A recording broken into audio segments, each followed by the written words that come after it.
In this clip, we're going to go ahead and continue sculpting our cliff. So here, as you can see, I have finished beveling all the edges here.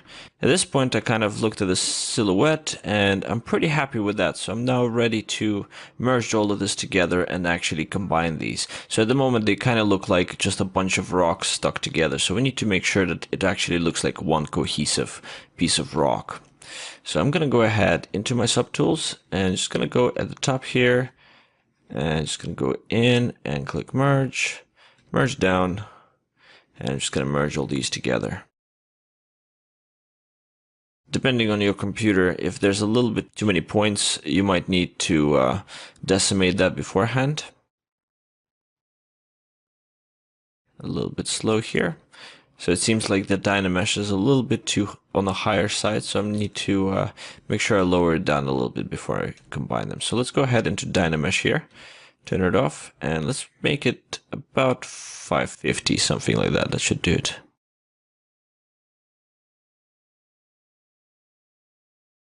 There we go, merged pretty well. Actually might be a little bit too low res, so I'm just going to Control Z that and try around 900 Dynamesh. So 700 seems to be quite good. I'm just going to stick with that for now. And I'm going to go in and actually start fixing the top here. So I don't want any of those holes because they might create problems in the future. So I'm just going to grab the build-up brush here. I'm just going to build those up a little bit right here. It doesn't really matter if it's a little bit messy. You can even use the inflate brush. That's also quite helpful in these situations.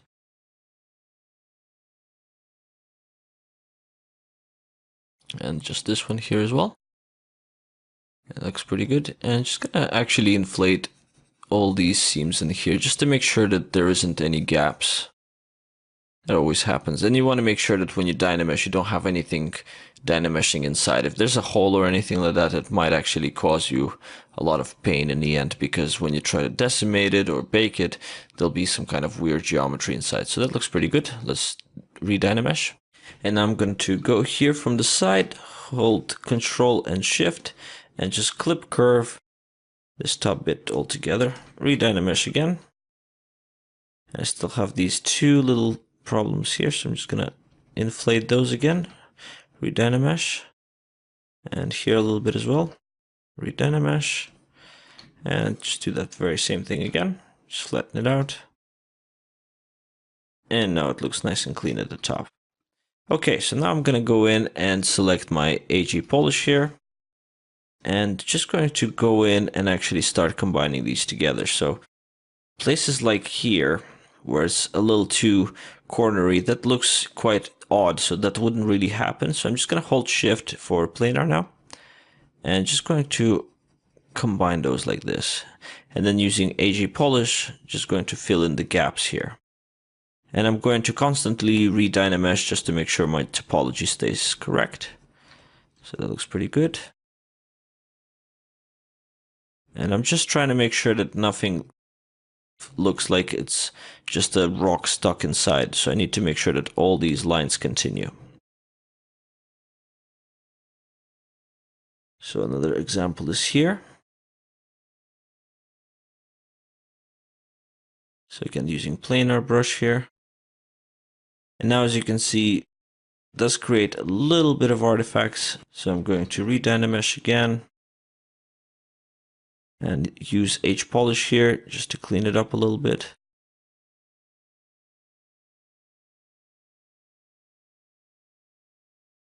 So this is a little bit more tedious process. I'm going to go in here and just try to merge these a little bit more. So I'm just trying to get those lines sort of continue. Can use the Orbs clay brush a little bit to give certain areas a little bit more volume, like here. And then use Orbs flatten to just create this effect of this cliff here. Here we go.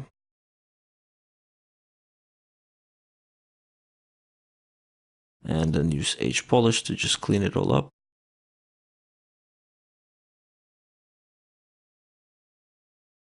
Re-Dynamesh.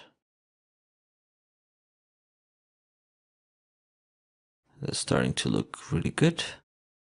Just gonna move on here. Get those shapes a little bit more. Get an AJ. Planer brush.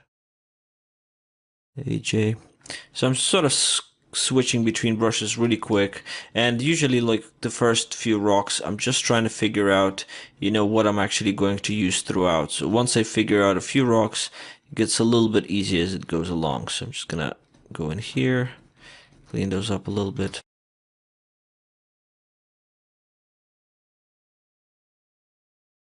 Looks pretty good.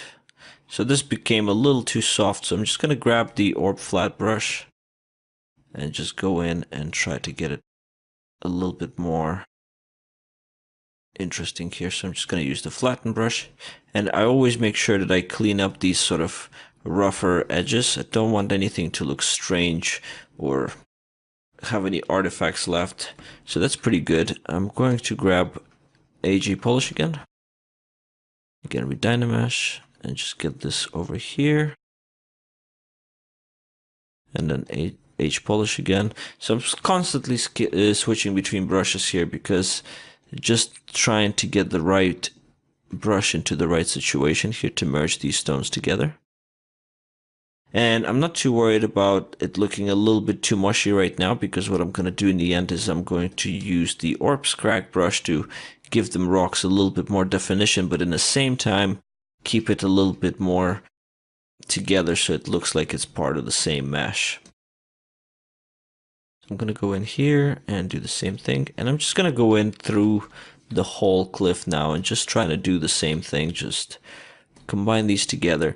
And depending on the style you're doing as well, you can use the planar a little bit more, so you can have more sort of rigid shapes. You can use H polish a little bit more if you want softer rocks. So depending on what kind of rock you're doing and depending on the style of the game you're working for, it might be a good idea to experiment with the different techniques here and just figure out what works for you.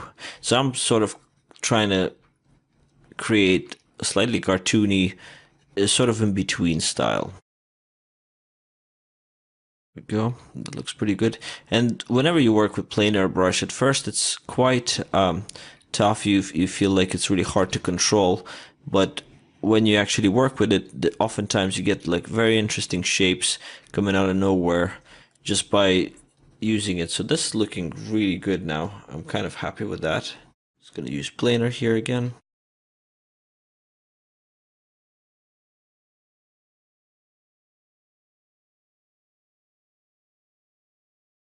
Most importantly, I want to make sure I get rid of all these sort of 90-degree angles here.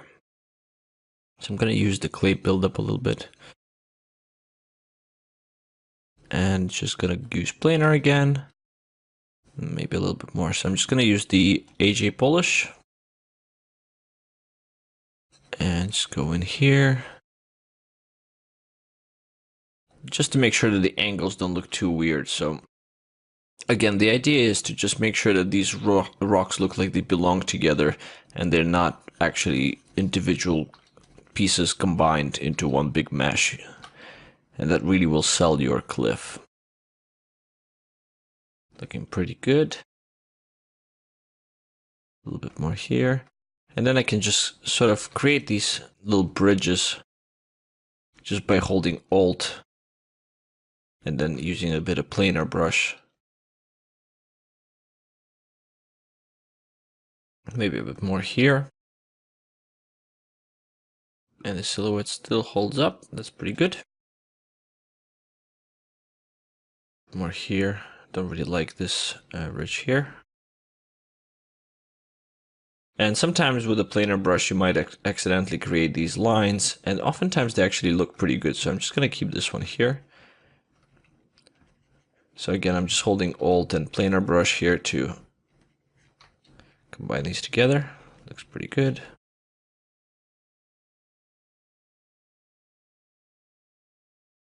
Put this here.